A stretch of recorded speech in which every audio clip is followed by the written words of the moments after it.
Olá, estamos de volta com o Cidadania. Hoje estamos falando sobre a saúde no verão, os cuidados com a alimentação, com a hidratação, na hora de fazer exercício físico. E hoje nós estamos recebendo o chefe do Serviço de Emergência do Hospital Moinhos de Vento, o médico Paulo Sérgio Krafft-Schmitz. E a nossa convidada também, a nutricionista Débora Schneck, também do Hospital Moinhos de Vento. Eu gostaria de abordar com vocês a questão da bebida alcoólica. Nessa época do ano, as pessoas geralmente abusam da bebida alcoólica ou tendem a ingerir mais bebida alcoólica. Existe um limite recomendado de quanto uma pessoa pode ingerir de bebida alcoólica ou depende de cada caso? Na verdade, assim, depende um pouco do quanto a pessoa está acostumada a beber. Tem pessoas que não estão acostumadas e qualquer pequena quantidade já é suficiente para iniciar com sintomas de alteração. Inicialmente causa uma leve euforia, depois começa uma depressão dos sentidos e até que a pessoa, em estágios com maior intoxicação pelo álcool, começa a ter realmente ficar sonolenta e com diminuição de reflexos, coisas que têm particular importância, e eu acho que é o principal efeito nessa questão de, às vezes, vai numa festa na casa da avó, viaja e bebe e mistura direção com álcool. Isso aí, se é para dar alguma recomendação, é zero, não beber nada para evitar qualquer tipo de efeito, tanto pela questão legal, que tem os seus riscos, como pela questão mesmo de saúde, que qualquer quantidade já pode causar diminuição de reflexos e causar problemas ao se pegar a direção. Além disso, a questão do álcool é comum nas festas, e independente de qualquer questão de envolvimento com direção, as pessoas exagerarem. E tem sempre aquela questão, o problema foi o que misturou. Misturar o álcool não é tanto problema. O problema de misturar é que a pessoa acaba bebendo mais. Então, bebe um destilado, bebe cerveja, bebe destilado de novo, e a pessoa vai intercalando e quando vê, bebe uma quantidade muito maior, em níveis absolutos de álcool, do que está acostumado e é o que não lhe causava problemas. Além do que o calor predispõe, a gente vê na mídia, quantidade de propagandas de cerveja estimulando o consumo de cerveja.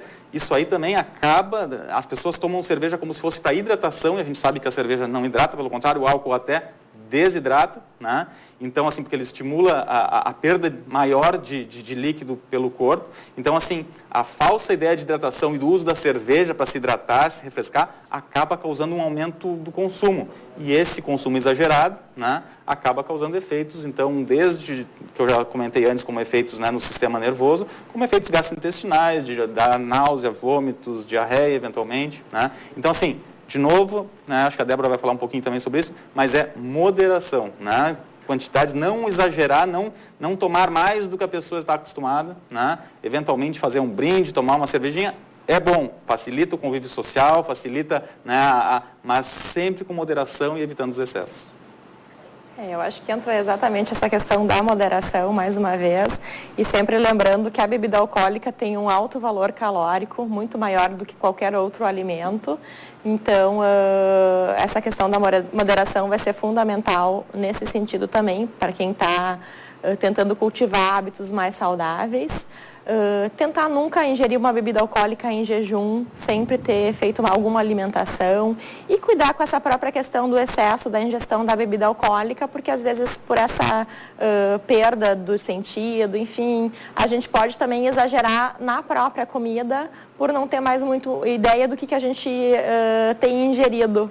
Então, de ter todo esse cuidado em relação aos excessos. Misturar o álcool com a prática de exercício físico, e às vezes até com as piscinas, as pessoas estão comendo um churrasco, tomando uma cervejinha e vão para a piscina. Isso é perigoso? É verdade ou é um mito de que ir para a água, tendo ingerido álcool, pode ser prejudicial? Pode ser prejudicial. Pode ser prejudicial desde da sensação de, por exemplo, perder a noção, de uma piscina que é rasa e a pessoa se atira na piscina sem a noção do risco e podendo ter traumas graves, Então, assim, realmente tem que ter cuidado, Até assim, às vezes tem, pelo próprio cuidado de crianças, a pessoa tem filhos, acaba ingerindo um pouco mais de bebida alcoólica, já se despreocupa um pouco quando vê a criança, por um descuido, sofre algum acidente. Então, assim, acho que é fundamental, se tem crianças ou se tem alguma exposição de risco, seja na piscina, seja no mar, seja qualquer situação que tenha risco,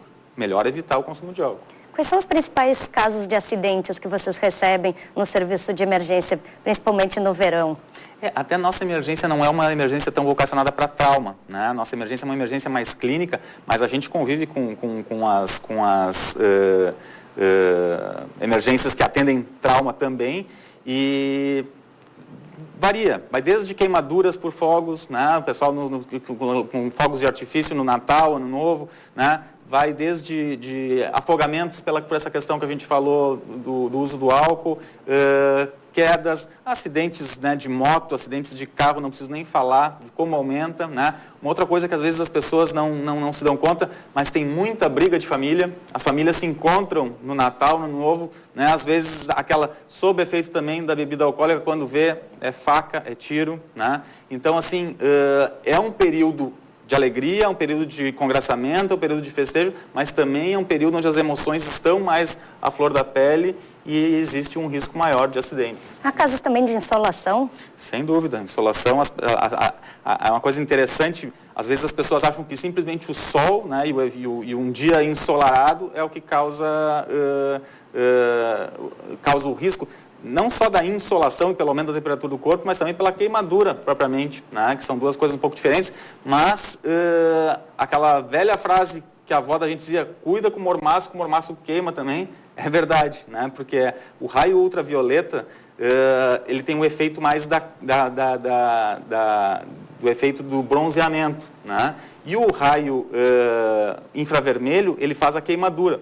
Às vezes, com um dia nublado, a gente não tem tanto o efeito do raio infravermelho e não tem a queimadura, né? E com isso a gente acaba se expondo mais e acaba ficando bronzeado, mas com um risco maior de doenças de pele, de exposição prolongada e tumores e cânceres de pele também. Então, a exposição crônica ao sol e a exposição aguda da queimadura são coisas que a gente tem que cuidar também no verão. Pensando na alimentação das crianças, as crianças elas são mais sensíveis ao excesso de alimentação, frituras, alimentos inadequados podem causar maiores prejuízos para as crianças? Com certeza, aí também entra aquela questão da própria conservação dos alimentos, ter esse grande cuidado em relação às crianças, em função de diarreias, gastroenterites, acho que é um ponto muito importante a se colocar. E claro, o próprio incentivo a criança ter uma alimentação mais saudável, né? Tem que ter uma insistência muito grande, não dá para desistir na primeira tentativa. E o próprio exemplo, a criança precisa ter um exemplo de alimentação saudável em casa, uma educação em relação a isso, para poder incorporar esses hábitos. Ainda existe uma dificuldade com relação a frutas, verduras? Com certeza, muito grande.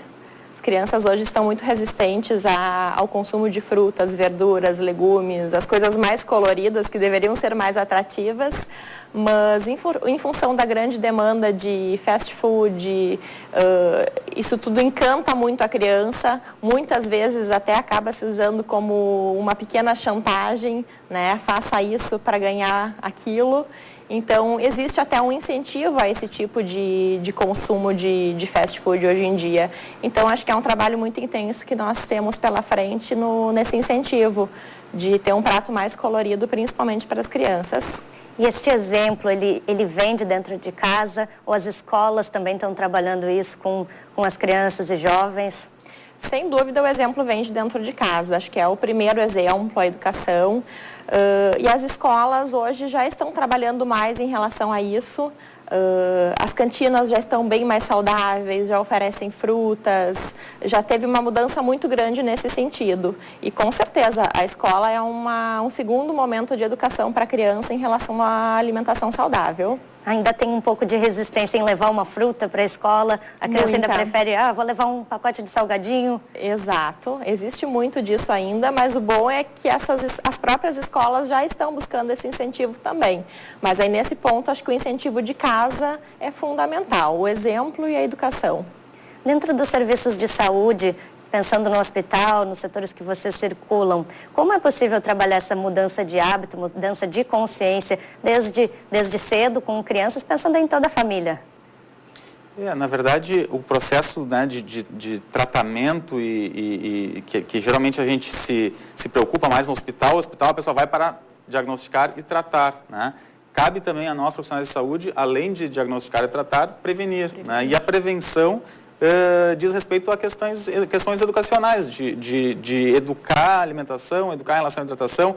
O próprio programa aqui acho que tem uma importância fundamental em trazer essas informações, coisas que às vezes a gente passam desapercebidas e que às vezes é verdade, eu tenho que tomar líquido, e previne, né, um monte de situações que, se não forem levado o devido cuidado, podem até levar a pessoa a uma emergência. Né? Uma pessoa com a gastroenterite porque consumiu um alimento em mau estado de conservação, né? Às vezes ele pode simplesmente, com paciência, tomando líquido devagar, ele pode ficar em casa e evitar ir num hospital. Né? A maioria das pessoas não, as pessoas procuram às vezes a emergência, né, porque é o local mais propício para ser rapidamente atendido, né, com situações até de não tanta emergência, causando um outro problema que a gente enfrenta bastante, que é a superlotação das emergências. Mas aí vale todo um outro programa para falar sobre o problema das superlotações das emergências. Né? Com certeza. Débora, no momento em que tu lida diretamente com os teus pacientes, na orientação nutricional, ainda há uma resistência com relação a essa mudança de hábito? Como é que tu trabalha essas questões de mudança de hábito, de mudança de consciência com as pessoas? Eu acho que esse quadro vem mudando aos poucos, as pessoas vêm se preocupando mais com a alimentação, com o corpo, enfim, mas ainda existe um grande trabalho para a gente fazer. E eu acho assim, a questão da mudança de hábitos tem que vir de dentro, a gente pode dar muitas dicas, incentivar, mas a própria pessoa precisa querer fazer essa mudança, precisa incorporar isso sem dúvidas. E eu acho que é bem aquela questão, é a moderação, o fracionamento das refeições, aos poucos incorporar isso na rotina diária, não adianta querer fazer isso do dia para a noite ou em uma semana querer perder uma grande quantidade de peso. O processo tem que ser lento, não adianta fazer uma dieta, essas dietas da moda, para em uma semana perder 5, 10 quilos, para depois recuperar tudo novamente no momento que se volta a uma alimentação que se tinha anteriormente. Então, acho que é muito importante estar colocando tudo isso. E é o que eu mais enfatizo hoje, a questão da moderação. Acho que a gente tem que bater muito pé em relação a isso, para a gente poder se permitir a tudo. E, principalmente, o fracionamento das refeições. Comer várias vezes ao longo do dia, pequenas quantidades. E isso é uma coisa que eu percebo que está muito difícil ainda. As pessoas não têm o hábito de se alimentar com frequência e acabam exagerando tanto nas refeições principais, como na própria questão nessas festas de final de ano.